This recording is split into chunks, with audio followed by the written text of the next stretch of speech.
So I've just come round to replacing my two rear discs. These are the old ones. They have the wheel bearing built into them. Got one on. That's all on fine. Come to putting this other new one on, and watch this.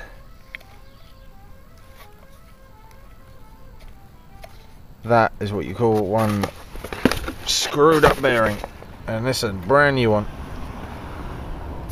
Absolutely unacceptable to drive on, because the wheel will be wobbling all over the place.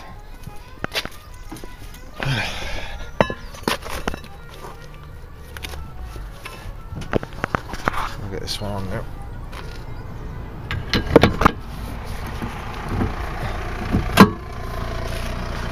So that's that on.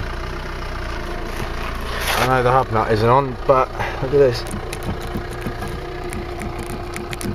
If you can see in there, it's the bearing that's moving, not anything on the axle. That's a good ½ inch of movement there. You think your wheel's connected to that, you're wobbling over the place. So they've got to send me out a new one, and my car gets to sit here unused for 2 days. Bit of a pain in the arse, to be honest with you. So anyway, at least one went on alright.